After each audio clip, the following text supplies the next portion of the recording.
Assalamualaikum warahmatullahi wabarakatuh. Salam sejahtera dan salam Malaysia Madani saya ucapkan kepada penonton sekalian. Alhamdulillah dan rasa syukur kehadrat ilahi kerana pada hari ini kita telah dipertemukan dalam sebuah diskusi ilmiah iaitu forum yang bertajuk Kepercayaan Utama Tradisional Masyarakat Melayu yang masih diamalkan dan implikasinya terhadap kehidupan seharian di Malaysia.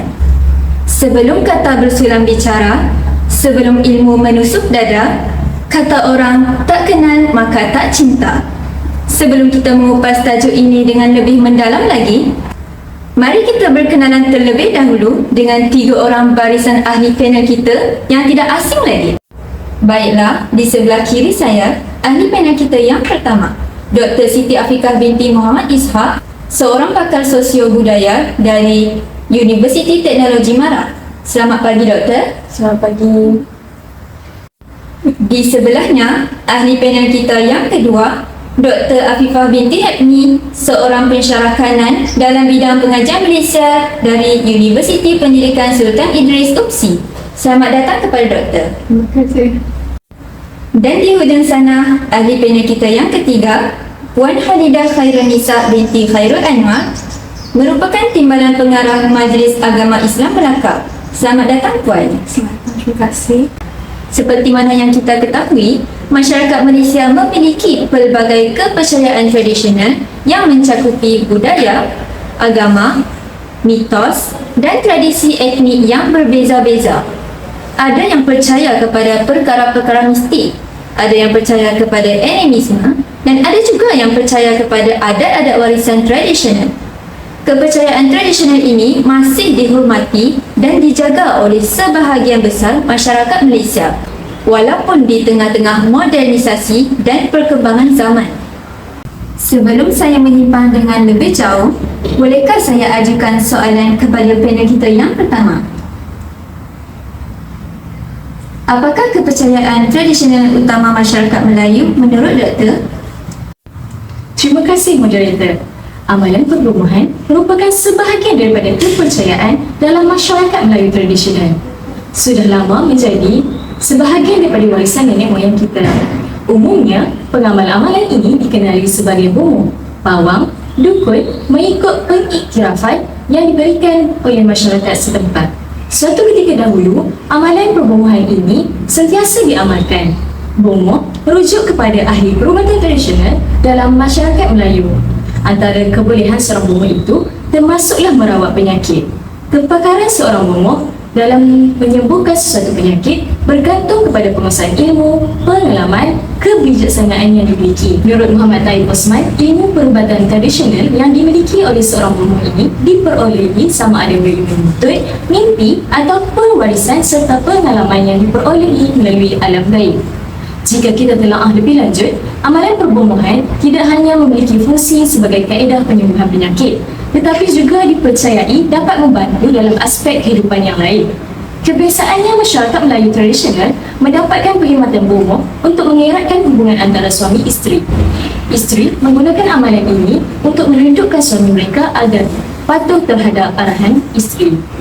Antara perkara yang dilakukan oleh masyarakat Melayu tradisional untuk merindukkan isteri adalah membeli nasi tangas. Nasi tangas menjadi amalan masyarakat Melayu tradisional bagi para isteri dalam mengamalkannya pada zaman dahulu. Walau bagaimanapun, kita perlu bertanya pada diri sendiri, adakah layak kita bergantung kepada bomoh untuk menjaga keharmonian keluarga? Jawapannya jelas tidak. Kita tidak boleh bergantung pada amalan yang mungkin bertentangan dengan ajaran agama. Amalan perbomohan ini juga terkadang berdasarkan ilmu hitam yang bertujuan utama untuk menjatuhkan orang lain, seperti merosakkan keharmonian keluarga dan merosakkan perniagaan orang lain. Saya berpendapat bahawa penting bagi masyarakat untuk bijak dalam membuat keputusan berkenaan hal ini. Bomoh mungkin dapat memberikan bantuan, tetapi kita tidak boleh melupakan bahawa kebahagiaan keluarga juga bergantung kepada komitmen dan usaha dari ahli keluarga sendiri. Sekarang, mari kita beralih kepada pengaruh bomoh dalam konteks ekonomi. Bolehkah Doktor berkongsi sedikit sebanyak pandangan Doktor mengenai perkara tersebut? Bagi menjawab soalan tersebut, Dalam kepercayaan Melayu tradisional, bomoh juga memainkan peranan besar dalam aktiviti ekonomi seperti dalam perniagaan. Kebanyakan masyarakat Melayu tradisional menggunakan amalan mantra pelaris perniagaan di mana mereka boleh mendapatkan khidmat bomoh untuk merancang mantra atau doa khusus yang diyakini dapat meningkatkan kejayaan perniagaan mereka. Ia mencerminkan bahawa kepercayaan mereka merangkumi aspek metafizikal yang mempunyai impak langsung terhadap kejayaan ekonomi. Walau bagaimanapun, lebih baik kita memfokuskan usaha terhadap pengetahuan dalam bidang ekonomi. Saya percaya bahawa amalan ini seperti santau dan persaingan dalam perniagaan akan menimbulkan ketidakadilan. Sebaliknya, kita harus berusaha menciptakan persaingan yang lebih adil dan memegang teguh terhadap nilai-nilai murni dalam perniagaan.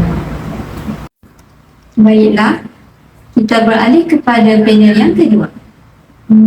Apakah kepercayaan tradisional utama masyarakat Melayu menurut Puan Afifah?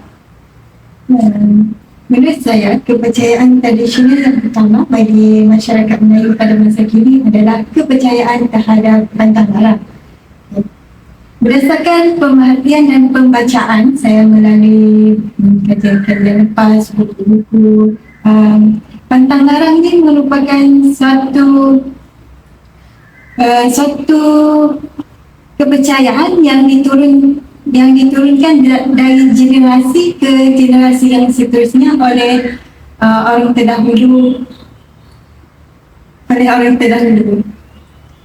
Sebelum kita menelusuri dengan lebih mendalam lagi berkaitan dengan pantang larang ini, saya akan menjelaskan persepsi ataupun konsep pantang larang ini mengikut 3 perspektif, iaitu perspektif masyarakat tradisi, masyarakat moden dan perspektif kajian.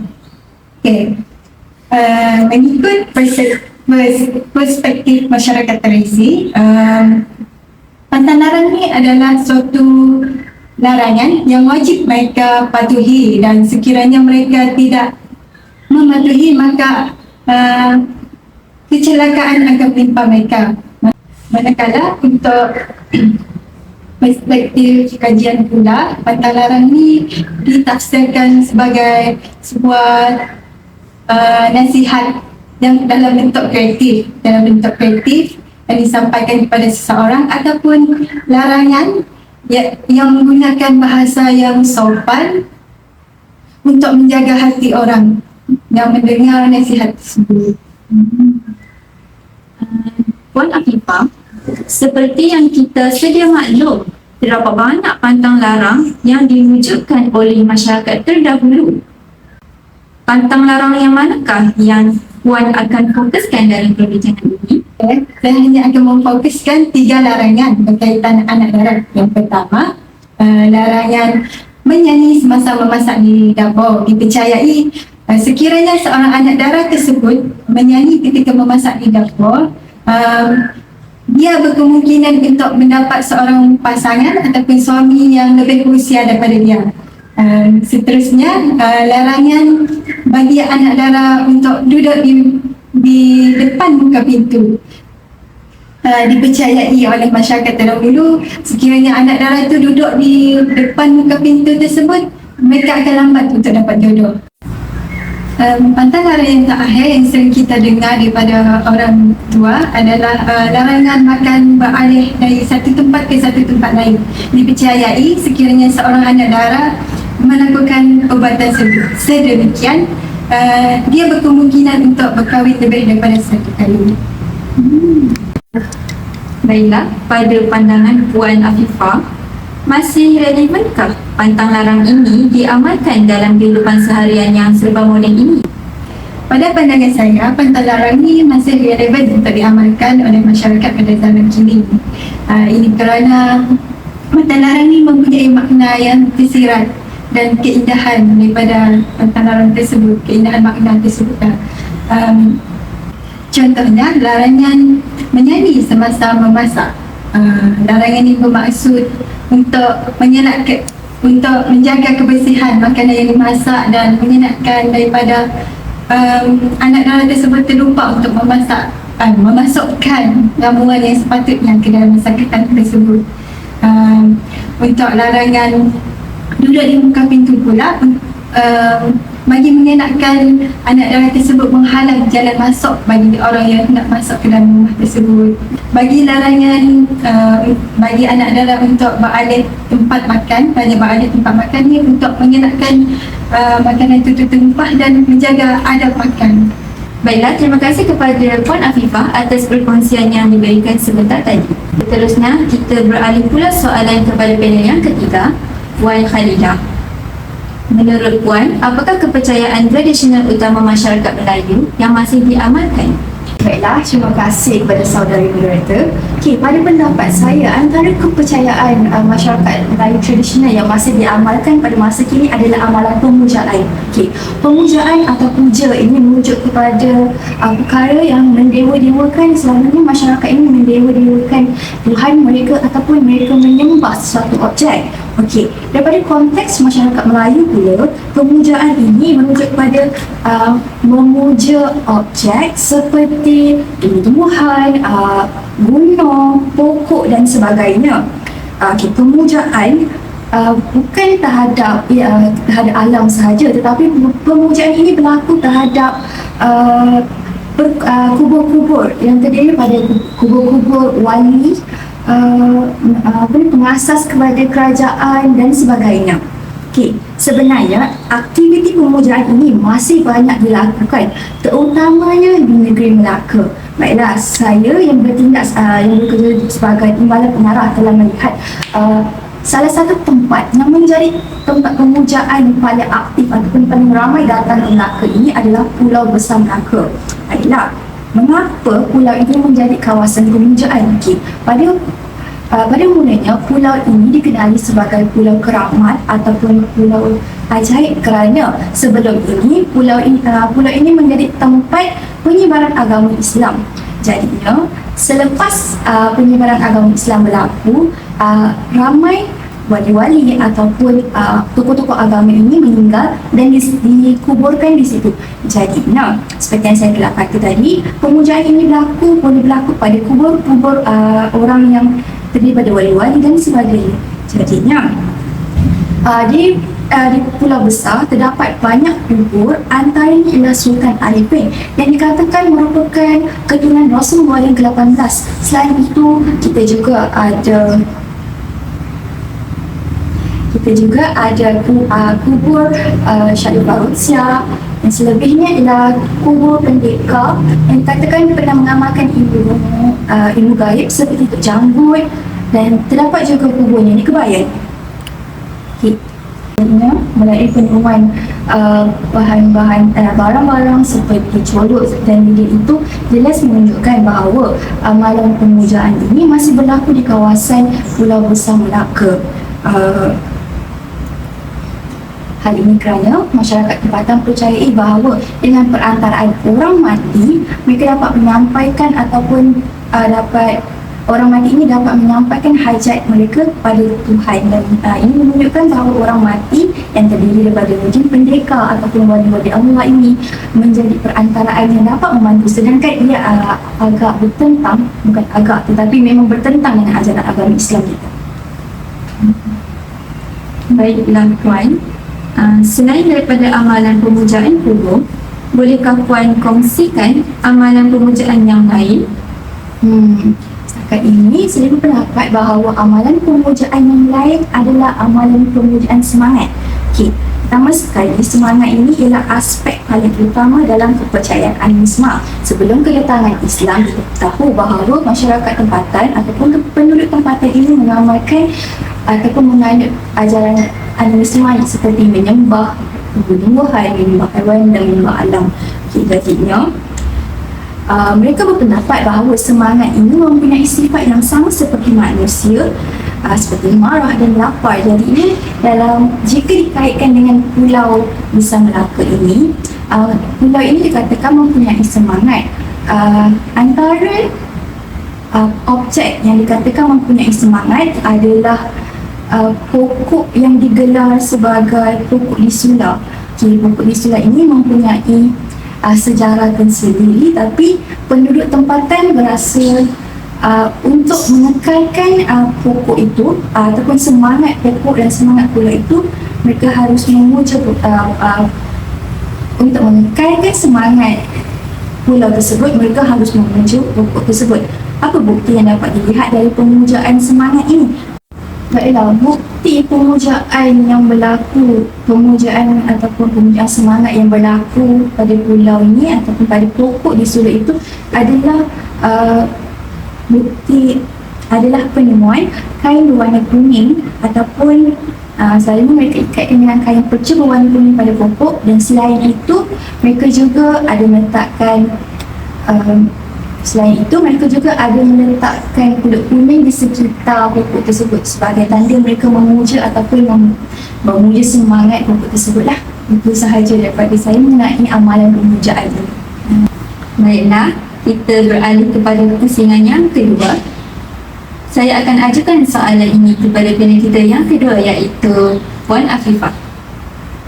Puan Afifah, pada pandangan Puan, apakah implikasi pengamalan pantang larang anak dara ini terhadap sistem sosial masyarakat dalam negara kita? Pada pandangan saya, pantang larang yang digariskan oleh masyarakat terdahulu ini memberi impak yang besar, implikasi yang besar terhadap norma dan gaya hidup masyarakat kini. Contohnya, masyarakat kini lebih saling hormat menghormati antara satu sama lain. Hasil daripada pengamalan pantang larang tersebut. Pantang larang merupakan sebuah nasihat yang disampaikan dengan tutur kata yang baik, dan pendengar yang mendengar nasihat tersebut mudah untuk memahami nasihat tersebut dan memberi impak juga kepada sistem keluarga. Impak kepada sistem kekeluargaan tersebut adalah mampu membina sebuah keluarga yang harmoni dan bahagia. Kesimpulannya, pantang larang ini akan membantu membentuk sistem sosial masyarakat yang baik dan harmoni. Walaupun masyarakat kini hidup dalam pelbagai kaum, agama dan masyarakat. Alhamdulillah, terima kasih Puan Afifah. Seterusnya, kita beralih pula kepada panel yang ketiga, iaitu Puan Khalilah. Bagaimana pula pandangan Puan Khalilah berkaitan implikasi amalan pemujaan ini? Baiklah, terima kasih untuk soalan. Pada pendapat saya, implikasi amalan pemujaan ini bagai tiada penghujung, kerana memang saya dapat lihatlah amalan pemujaan ini memang masih orang kata aktif dilakukan, terutamanya di kawasan Pulau Besar kerana saya berada di kawasan di Negeri Melaka. Jadi apabila amalan pemujaan ini ataupun amalan khurafat ini dinormalisasikan, ia akan menyebabkan individu lain tidak segan untuk meneruskan amalan ini, sebab bagi mereka orang lain masih lakukan, jadinya aku boleh buat. Jadinya amalan itu bila dinormalisasikan, orang pun tidak segan lah untuk terus memuja walaupun mereka tahu amalan itu bertentang dengan ajaran agama. Selain itu, disebabkan amalan ini dinormalisasikan, kita juga dapat lihat di kawasan sekitar Pulau Besar itu terdapat juga segelintir individu yang tidak bertanggungjawab terus menjual barang-barang yang boleh digunakan untuk pemujaan ini seperti colok, kelapa dan juga air bulu mawar. Artinya, jelaslah bahawa apabila seseorang itu melakukan amalan khurafat ataupun syirik seperti memuja kubur ini, ia akan menyebabkan individu itu sentiasa berada di dalam keadaan sesat ataupun kekeliruan, kerana mereka seperti kita tahu mereka telah menyimpang jauh daripada ajaran agama kita sendiri. Okey, amalan pemujaan ini sudah semestinya dihalang dalam agama Islam, tetapi kerana mereka ini sesat, mereka ini terlalu taksub dengan pemujaan, mereka tidak tahu bahawa kita masih ada Tuhan kita sendiri untuk berdoa ataupun untuk mendapatkan bantuan, untuk meminta rezeki dan sebagainya. Tapi kita masih lihat mereka masih berharaplah kepada orang mati ini untuk menunaikan permintaan. Jadinya dapat saya simpulkan sekali lagi bahawa amalan pemujaan ini sememangnya memberikan kesan negatif kepada masyarakat, utamanya masyarakat Melayu pada zaman kini. Baiklah, soalan terakhir saya ajukan kepada panel kita yang pertama, Dr. Afika. Apakah pandangan Dr. Afika terhadap implikasi amalan perubahan ini? Terima kasih saudari moderator. Implikasi daripada amalan perbumahan terhadap kehidupan seharian masyarakat di Malaysia, terutamanya dalam konteks perubatan alternatif. Kurangnya kajian saintifik yang menyokong keberkesanan kaedah ini. Dari segi perubatan memberi bomoh mungkin membawa kepada rawatan yang tidak efektif dan berisiko untuk kesihatan pesakit. Hal ini juga boleh memberikan implikasi kepada ekonomi sesebuah keluarga. Terlalu banyak yang dihabiskan untuk mendapatkan khidmat bomoh tanpa jaminan kesembuhan. Hal ini boleh memberikan tekanan kewangan kepada individu dan keluarga. Bergantung kepada amalan perbuatan juga dapat menciptakan ketergantungan yang tidak sihat dalam diri individu. Kepercayaan berlebihan pada bomoh dapat menyebabkan individu mengabaikan usaha dan komitmen sendiri dalam menjaga keharmonian keluarga atau meningkatkan kejayaan dalam bidang ekonomi terutamanya. Bomoh sering memanipulasi orang untuk menggunakan perkhidmatan mereka dengan janji-janji kemakmuran dan kejayaan dalam perniagaan.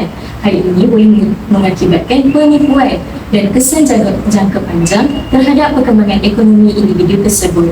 Selain itu, amalan perbomohan dalam institusi keluarga juga boleh mencetuskan masalah. Terdapat kecenderungan untuk menggantungkan segala-galanya pada nasihat bomoh, termasuk keputusan untuk berkahwin. Contohnya, selain itu ada risiko penggunaan ilmu hitam seperti santau atau jangkit mengikat kasih sayang yang boleh menyebabkan ketidakharmonian dalam sesebuah hubungan. Implikasi daripada amalan ini dapat mencipta konflik dan memecahkan hubungan kekeluargaan. Misalnya, penggunaan ilmu penunduk dalam hubungan suami isteri atau melakukan sihir dapat merosakkan kehidupan orang tersebut. Konflik dalam hubungan sosial adalah salah satu lagi implikasi daripada amalan perbuahan. Amalan ini kadang-kadang dilihat sebagai kontroversi yang boleh menjadikan punca ketidaksepakatan di dalam kalangan masyarakat. Sebagai contoh, jika kita sering mengamalkan amalan ini, sudah pasti kita akan dipandang rendah dalam kalangan masyarakat. Hal ini berikutan kemudianan zaman dan perbezaan pandangan mengenai keberkesanan amalan ini boleh mencetuskan kesalahfahaman dalam kalangan masyarakat yang dapat merosakkan hubungan sosial sebelum ini berhubung. Tuntasnya, dapat saya simpulkan di sini bahawa amalan perbuahan merupakan satu kepercayaan masyarakat Melayu tradisional yang masih relevan sehingga hari ini. Justru, persepsi masyarakat Melayu yang menjadi warisan nenek moyang ini mestilah diubah agar tidak terlibat daripada amalan-amalan yang membawa kepada kemungkaran. Baiklah, terima kasih Dr. Afika.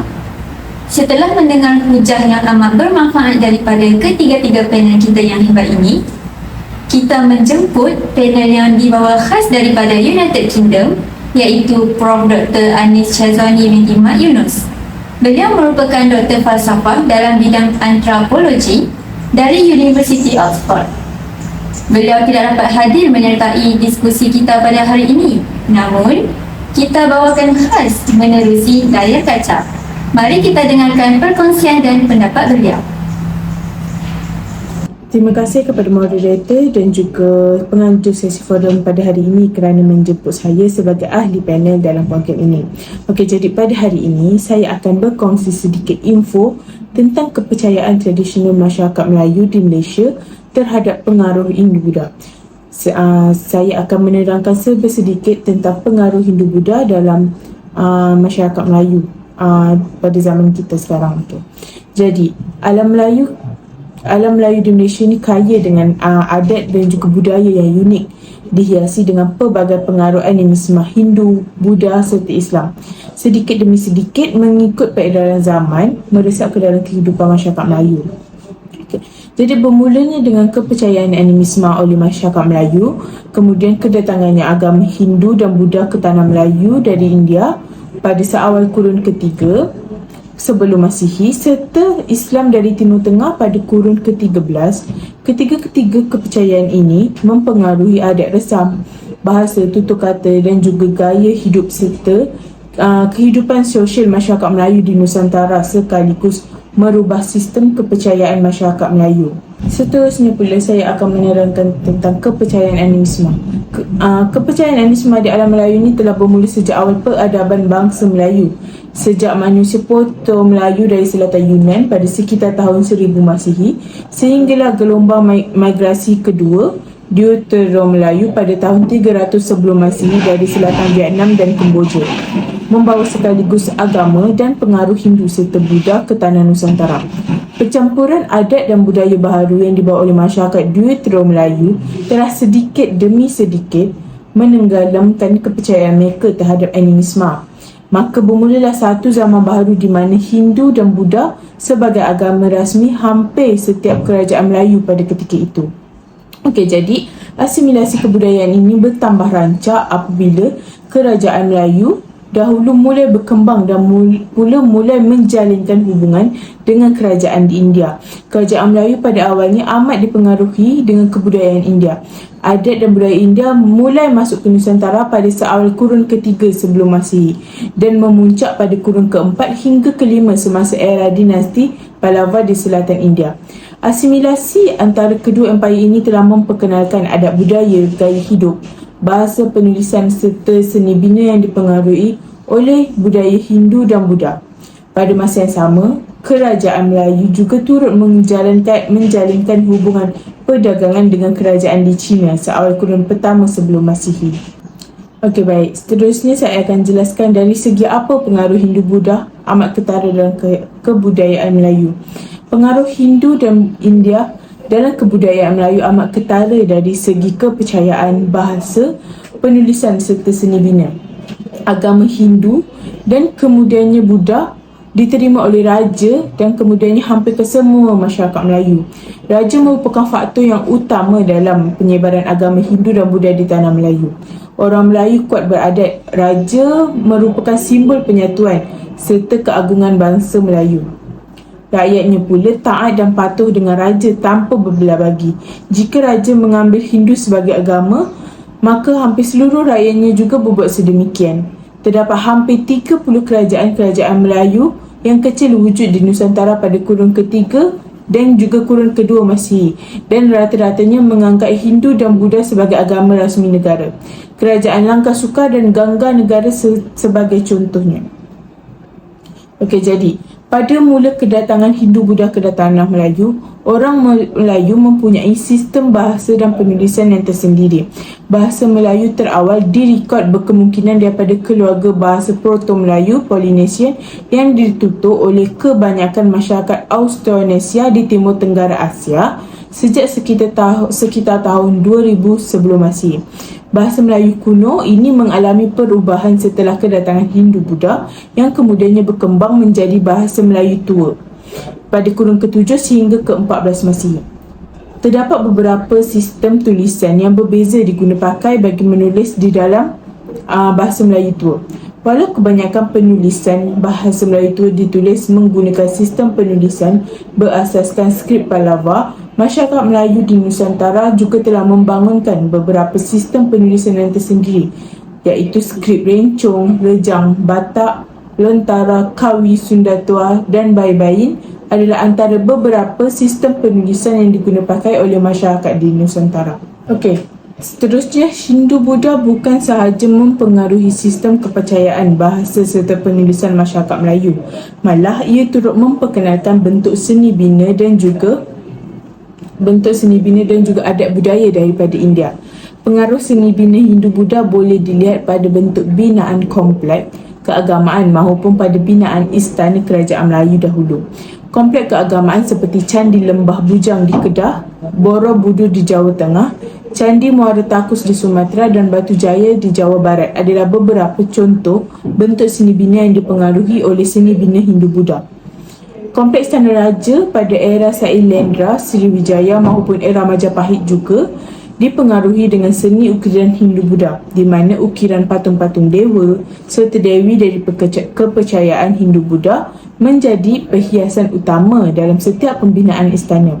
Malah, ukiran serta patung-patung keagamaan Hindu-Buddha ini juga turut boleh dilihat pada bentuk seni bina rumah-rumah Melayu dahulu. Okey, seterusnya saya akan bercerita tentang adat budaya daripada pengaruh Hindu-Buddha pula. Adat budaya serta resam tradisi masyarakat Melayu sebelum kedatangan Islam memang penuh dengan elemen Hindu-Buddha. Hindu-Buddha sebagai agama turut merubah sistem kepercayaan, pemikiran dan juga gaya hidup masyarakat Melayu. Elemen-elemen Hindu-Buddha boleh didapati dalam hampir setiap aspek kehidupan orang Melayu yang beradat serta menjadi tradisi yang diamalkan turun-temurun. Dalam adat perkahwinan orang Melayu dahulu, misalnya bakal pengantin, perempuan maupun lelaki akan terlebih dahulu melalui upacara mandi bunga sebelum berlangsungnya upacara pernikahan. Upacara mandi bunga ini juga telah diamalkan di dalam masyarakat di India sejak berkurun lamanya. Mandi bunga merupakan hal ini kerana mandi bunga ini merupakan salah satu elemen keagamaan masyarakat Hindu bertujuan untuk membersihkan diri dari elemen-elemen kejahatan seperti semangat jahat dan juga bagi membuang nasib malang si pengantin. 7 jenis bunga biasanya digunakan bagi amalan mandi bunga. Amalan ini juga turut diamalkan di dalam majlis persunatan bagi anak-anak lelaki masyarakat Melayu dan masih lagi diamalkan sehingga sekarang. Okey, baiklah, seterusnya saya akan menerangkan pula tentang implikasi pengaruh Hindu-Buddha terhadap kaum Melayu. Okey, jadi implikasi pengaruh Hindu-Buddha terhadap kaum Melayu ini dapat dilihat dari berbagai aspek termasuk agama, bahasa, seni, budaya dan juga sosial. Okey, jadi saya akan menerangkan tentang agama terlebih dahulu, iaitu pengaruh utama dari Hindu-Buddha dalam agama dan kepercayaan. Banyak unsur agama Hindu-Buddha yang diadaptasi oleh masyarakat Melayu seperti sistem kepercayaan, mitologi dan juga ritus keagamaan. Walaupun Islam kemudian menjadi agama dominan di Malaysia, beberapa praktik dan juga simbol Hindu-Buddha tetap bertahan dan terlihat dalam praktik keagamaan lokal. Okey, jadi yang kedua ialah pengaruh Hindu-Buddha juga dapat dilihat dalam bahasa dan aksara. Beberapa kata dalam bahasa Melayu berasal daripada bahasa Sanskerta yang digunakan dalam naskah-naskah agama Hindu dan Buddha. Selain itu, aksara Kawi dan Pallava yang digunakan pada masa itu juga memberikan pengaruh dalam penulisan dan kebudayaan tulis masyarakat Melayu. Okey, jadi yang ketiga ialah pengaruh Hindu-Buddha ini terlihat daripada warisan seni dan arkitektur Hindu-Buddha. Ia tercermin dalam candi-candi dan bangunan kuno yang masih didapat ditemukan di beberapa wilayah.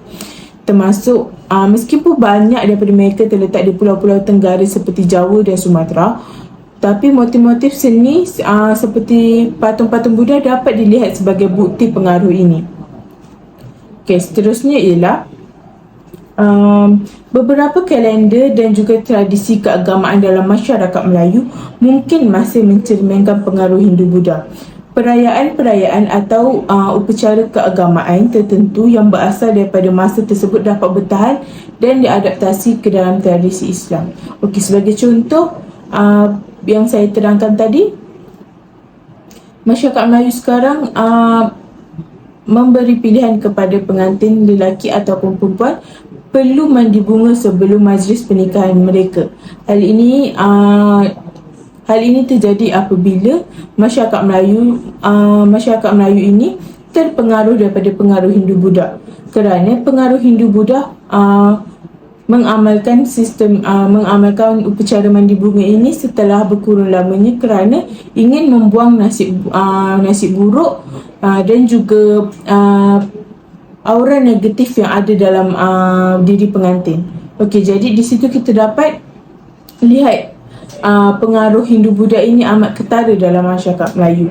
Okey, jadi kesimpulannya, meskipun Islam kemudian mendominasi di dalam masyarakat Melayu di Malaysia, pengaruh Hindu-Buddha masih dapat dilihat dalam pelbagai aspek kehidupan masyarakat Melayu. Okey, jadi warisan ini menciptakan kekayaan budaya dan sejarah yang memperkayakan lagi identiti masyarakat Melayu di Malaysia dan juga di persekitarannya. Baiklah, terima kasih Prof. Dr. Anis Syazwani atas perkongsian yang diberikan. Secara keseluruhan, dapat saya ringkaskan bahawa masih terdapat banyak amalan kepercayaan tradisional masyarakat Melayu yang masih diamalkan pada masa kini. Setiap daripada kepercayaan tersebut boleh membawa kepada kesan yang positif maupun negatif. Diharapkan perbincangan ini dapat memberikan manfaat kepada para penonton sekalian. Baiklah, ribuan terima kasih saya ucapkan kepada keempat-empat panel yang sudi meluangkan masa bersama-sama dalam diskusi forum kita pada hari ini. Jumpa lagi kita pada masa akan datang.